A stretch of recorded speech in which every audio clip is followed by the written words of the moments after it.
കർത്താവായ യേശുക്രിസ്തുവിന്റെ ധന്യമുള്ള നാമത്തിൽ ഈ ഫ്രൈഡേ മന്ന ശുശ്രൂഷയിലേക്ക് കടന്നു വന്നിരിക്കുന്ന എൻ്റെ മാന്യ ശ്രോതാക്കൾക്ക് ഒരു പ്രാവശ്യം കൂടെ എൻ്റെ ഹൃദയംഗമായ സ്നേഹവന്ദനങ്ങളെ അറിയിക്കുന്നു.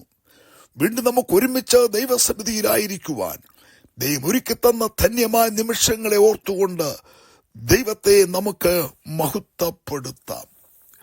പുറപ്പാട് പുസ്തകം 14 അധ്യായത്തിന്റെ 13-14 വാക്യങ്ങളിൽ പ്രതിസന്ധികളുടെ നടുവിൽ മോശ വിശ്വാസത്തോടെ വിളിച്ചു പറയുന്ന ഒരു വചനം, യഹോവ ഇന്ന് നിങ്ങൾക്ക് ചെയ്യുവാനിരിക്കുന്ന രക്ഷ കണ്ടുകൊള്ളുവീൻ. നിങ്ങൾ ഇന്ന് കണ്ടിട്ടുള്ള മിസ്രൈമ്യരെ ഇനി ഒരു നാളും കാണുകയില്ല. യഹോവ നിങ്ങൾക്ക് വേണ്ടി യുദ്ധം ചെയ്യും, നിങ്ങൾ മിണ്ടാതിരിപ്പീൻ എന്ന് പറയുന്നു. പ്രതിസന്ധികളുടെ നടുവിൽ ഭയം തളം കെട്ടി നിൽക്കുന്ന മേഖലകളിൽ ദൈവത്തിന്റെ ദാസൻ വിളിച്ചു പറയുക, യഹോവ നമുക്ക് രക്ഷ വരുത്തും എന്നുള്ളത്. ഏതാണ്ട് 430 വർഷക്കാലം മിസ്രൈമിൽ അടിമകളായി ഫറവോന്റെ അടിയേറ്റ് ഫറവോന്റെ ഇരുമ്പ് ചങ്ങലകൾ ധരിച്ചുകൊണ്ട് ഊഴവേല ചെയ്ത് മുൻപോട്ട് നീങ്ങിയ തന്റെ ജനത്തെ അബ്രഹാമിനോട് ദൈവം ചെയ്ത വാഗ്ദത്ത സമയത്ത് ദൈവം തന്റെ ജനത്തെ പുറപ്പെടുവിച്ചു നമുക്ക് കാണുവാൻ കഴിയുന്നുണ്ട്. ഫറവോന്റെ തന്ത്രങ്ങളെ, ഫറവോന്റെ എല്ലാവിധമായ അടിമ നുഖത്തെയും ഉടച്ചുകൊണ്ട് മിസ്രൈമിൽ വരുത്തിയ ബാധയിലൂടെ അവസാനമായി ദൈവം ആദ്യജാത സംഹാരകം നടത്തി ഫറവോന്റെ കൊട്ടാരത്തിൽ വരെ നിലവിളി വെളിപ്പെട്ട സമയങ്ങൾ, അടിമനുഖത്തും ദൈവം വിടുവിച്ചെടുത്ത ജനം ഇപ്പോൾ അവർ ചെങ്കണ്ട തീരത്തേക്ക് കടന്നു വന്നിരിക്കുകയാണ്. അവരൊരിക്കലും ഇങ്ങനെയുള്ള ഒരു യാത്ര അവർ ആഗ്രഹിച്ചിരുന്നില്ല. പക്ഷേ ചെങ്കണ്ട തീരത്ത് കടന്നു വരുമ്പോൾ ഇരു സൈഡുകളിലും പാറക്കെട്ടുകളാണ്. ഇടുങ്ങിയ അനുഭവത്തിലേക്ക് ജനം കടന്നു വന്നിരിക്കുന്നു. അവർ പുറകോട്ട് തിരിഞ്ഞു നോക്കിയപ്പോൾ ഫറവോന്റെ സൈന്യം കടന്നു വരികയാണ്.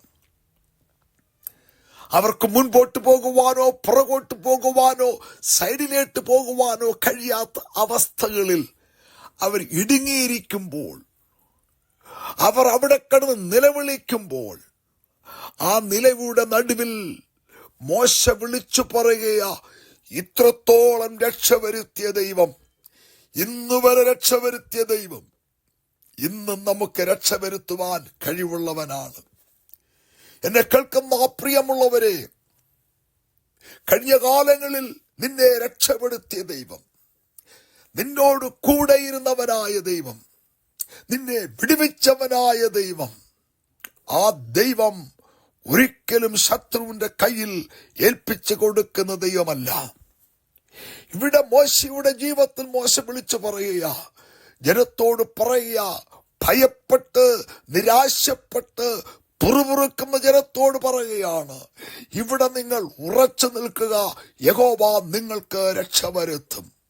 അതേ പ്രതിസന്ധിയുടെ നടുവിൽ, ഈ രോഗത്തിന് നടുവിൽ, ഈ ബുദ്ധിമുട്ടുകളുടെ നടുവിൽ, ഈ നിരാശയുടെ നടുവിൽ, ഈ ഭയത്തിന് നടുവിൽ ഇതാ ദൈവം പറയുന്നു, മകളെ ഇവിടെ നീ ഉറച്ചു നിൽക്കുക, മകനെ നീ ഉറച്ചു നിൽക്കുക. നിന്നെ വിടുവിച്ച ദൈവം, നിന്നെ രക്ഷിച്ച ദൈവം, ഇതുവരെ കൊണ്ടുവന്ന ദൈവം ഇന്ന് നിന്റെ ജീവിതത്തിന്റെ പിൻപിലുള്ള ശക്തിയെ തകർക്കുവാൻ, നിന്നെ തകർക്കുവാൻ വരുന്ന ശക്തിയെ തകർക്കുവാൻ, നിന്റെ മുമ്പിൽ നിൽക്കുന്ന ഈ ചെങ്കടലിനെ വിഭാഗിക്കുവാൻ, നിന്നെ അക്കരെ കടത്തുവാൻ ദൈവം വിശ്വസ്തനാണ്. ശത്രുവിന്റെ കയ്യിൽ അവൻ ഏൽപ്പിച്ചു കൊടുക്കുകയില്ല. നീ വെള്ളത്തിൽ നശിക്കുവാൻ ദൈവം സമ്മതിക്കുകയില്ല. പ്രവാചകനിലൂടെ പറയുന്നുണ്ട്, നീ വെള്ളത്തിലൂടെ കടക്കുമ്പോൾ, നീ നദിയിലൂടെ കടക്കുമ്പോൾ, നീ തീജാലിലൂടെ നടക്കുമ്പോൾ ഞാൻ നിന്നോടൊപ്പമുണ്ട്. ഞാൻ നിനക്ക് രക്ഷ വരുത്തുന്ന ദൈവമാണ്. ഞാൻ നിന്നെ കൈവിടുന്ന ദൈവമല്ല. യഹോവ രക്ഷ വരുത്തുന്ന ദൈവം, യഹോവ രക്ഷ വരുത്തുന്ന ദൈവം. അതുകൊണ്ടാണ് ദാവീദിന്റെ ജീവിതാനുഭവങ്ങൾ ദാവീദ് സങ്കീർത്തനങ്ങൾ രചിക്കുമ്പോൾ പാടുമ്പോൾ താൻ പറയുന്നത്, യഹോവ എന്റെ രക്ഷയും യഹോവ എന്റെ കോട്ടയുമാണ്. അതുമാത്രമല്ല, മല്ലനായ ഗോലിയാത്തിനെ താൻ നേരിടുമ്പോൾ അവിടെ താൻ ഉറക്കെ പറയുന്നുണ്ട്, യഹോവ വരുത്തുന്ന രക്ഷ, യഹോവ നമുക്ക് രക്ഷ വരുത്തും. നിന്നെ വെല്ലുവിളിക്കുന്ന ശത്രുവിന്റെ മുമ്പിൽ നിനക്ക് ദൈവം രക്ഷ വരുത്തുന്ന ദൈവമാണ്. രക്ഷയില്ല, ഇനി എങ്ങനെ മുൻപോട്ട് നീങ്ങുമെന്ന് ഭാരപ്പെടുന്ന പ്രിയമുള്ളവരെ, ഇല്ല. നിനക്ക് വേണ്ടി രക്ഷ വരുത്തി തരുവാൻ, നിനക്ക് വേണ്ടി വൻ കാര്യങ്ങളെ ചെയ്യുവാൻ, നിനക്ക് വേണ്ടി അത്ഭുതങ്ങളെ ചെയ്യുവാൻ ദൈവം സർവശക്തനാണ്. അതേ, ദൈവം രക്ഷയൊരുക്കി, ദൈവം ചെങ്കടലിലൂടെ ചെങ്കൽ പാതയൊരുക്കി ജനത്തെ അക്കരെ കടത്തി.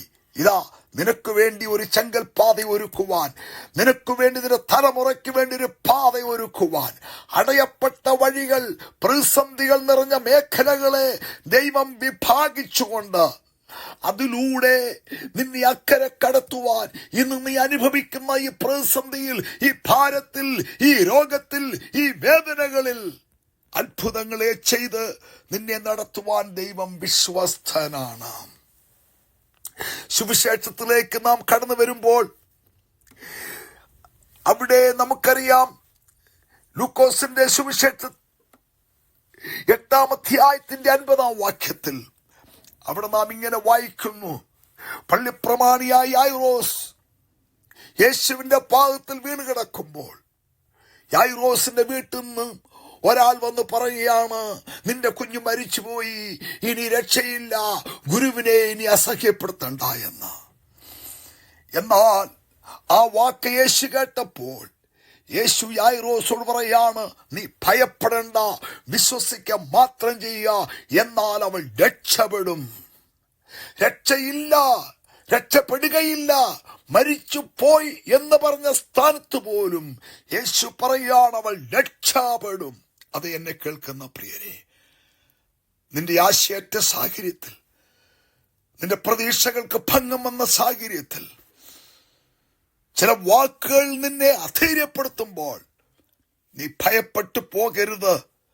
നിന്റെ ഈ വിഷമത്തിൽ, നിന്റെ ഈ പ്രതിസന്ധികൾ, നിന്റെ ഈ വേദനകളിൽ, നിന്റെ നിരാശകളിൽ നിനക്ക് വേണ്ടി പ്രവർത്തിപ്പാൻ യേശു ശക്തനാണ്.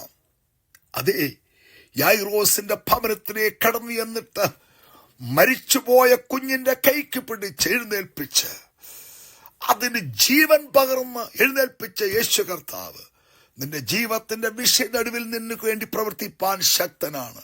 അതുകൊണ്ട് യഹോവ നിങ്ങൾക്ക് വേണ്ടി ചെയ്യുവാൻ പോകുന്ന രക്ഷ കാണുക. നിനക്ക് വേണ്ടി, തലമുറയ്ക്ക് വേണ്ടി അവൻ രക്ഷ വരുത്തുവാൻ പോകുന്നു. അത് നീ കാണും, അത്ഭുതങ്ങളെ നീ കാണും. ദൈവത്തിൽ ആശ്രയിക്കൂ. ഞാൻ നിങ്ങൾക്ക് വേണ്ടി ഒരു വാക്ക് പ്രാർത്ഥിക്കട്ടെ. പരിശുദ്ധ പിതാവേ, രക്ഷ തരുന്ന ദൈവമേ, സൗഖ്യമാക്കുന്ന ദൈവമേ, നിന്റെ ജനത്തിന് വേണ്ടി നീ അവിടുന്ന് അത്ഭുതം ചെയ്യണേ. ചെങ്കടലിൽ വഴി തുറന്ന ദൈവം തന്റെ ജനത്തിന് വേണ്ടി വഴി തുറന്ന് അനുഗ്രഹിക്കണമേ. യേശുവിന്റെ നാമത്തിൽ അനുഗ്രഹിച്ചു പ്രാർത്ഥിക്കുന്നു. യേശുവിന്റെ നാമത്തിൽ തന്നെ ആമേൻ. കർത്താവ് ചെറിയ വചനങ്ങളാ നിങ്ങളെ അനുഗ്രഹിക്കട്ടെ. സ്നേഹത്തോട് കർത്തൃസൂക്ഷയിൽ പാസ്റ്റർ കെ സാമുവേൽ. കർത്താവായ യേശു ക്രിസ്തുവിന്റെ ധന്യമുള്ള നാമത്തിൽ നാളുകളായി ഫ്രൈഡേ മന്ന വാട്സപ്പ് മെസ്സേജുകൾ ശ്രദ്ധിക്കുന്ന, അതുപോലെ ഫ്രൈഡേ മന്ന യൂട്യൂബ് ചാനൽ ശ്രദ്ധിക്കുന്ന എൻ്റെ മാന്യ ശ്രോതാക്കൾക്ക് കർത്തൃനാമത്തിൽ ഞാൻ ഒരു പ്രാവശ്യം കൂടെ വന്ദനം അറിയിക്കട്ടെ. പ്രിയരെ, ദൈഹികമായാൽ ഈ ഫെബ്രുവരി മാസം അവസാനത്തോടുകൂടെ യേശുവേ നീ എന്നെ സ്നേഹിച്ചു, യേശുവേ പ്രാണനാഥ നീ എന്നെ സ്നേഹിച്ചു എന്നുള്ള ക്രൂശിലെ സ്നേഹം വെളിപ്പെടുത്തുന്ന ഒരു ഗാനം അത് എഴുതുവാൻ ദൈവത്തിൻ്റെ പരിശുദ്ധാത്മാവ് എൻ്റെ ഉള്ളിൽ പ്രകാശനം നൽകി തന്നു. അതനുസരിച്ച് ആ ഗാനം എഴുതുകയും, അതുമാത്രമല്ല ക്രൈസ്തവ ഗോളത്തിൽ പ്രസിദ്ധനായിരിക്കുന്ന പ്രിയ ക്രിസ്റ്റർ ആ ഗാനം ആലപിക്കുവാനും ഇടയായി തീർന്നു. നിശ്ചയമായും ആ ഗാനത്തിലെ ഓരോ വരികളും കർത്താവിനെ സ്നേഹിക്കുന്ന തന്റെ മക്കൾക്ക് ക്രൂശിലെ സ്നേഹത്തെ ചിന്തിക്കുന്ന തന്നെ മക്കൾക്ക് ആ ഗാനം ഒരു അനുഗ്രഹമായി തന്നെ തീരും എന്ന് ഞാൻ കർത്താവിൽ പ്രതീക്ഷിക്കുകയാണ്. ഈ കഷ്ടാനുഭവങ്ങളാൽ തികഞ്ഞവനായി തീർന്ന നമ്മുടെ യേശുവിനെ നാം കാണുമ്പോൾ അത്രയോ സന്തോഷകരമായ ഒരു അനുഭവമാണ്. അങ്ങനെ യേശുവിൻ്റെ ആ ക്രൂശീകരണത്തെ ധ്യാനിക്കുന്ന ആ മനോഹരമായ ഗാനം എന്നെ ശ്രദ്ധിക്കുന്ന ഫ്രൈഡേ മന്ന ഫാമിലിയിലുള്ള എല്ലാ പ്രിയപ്പെട്ടവർക്കും ഒരു അനുഗ്രഹമായി തീരും എന്ന് ഞാൻ വിശ്വസിച്ചുകൊണ്ട് ആ ഗാനം നിങ്ങൾക്കായി കർത്തൃനാമത്തിൽ ഞാൻ സമർപ്പിച്ചു.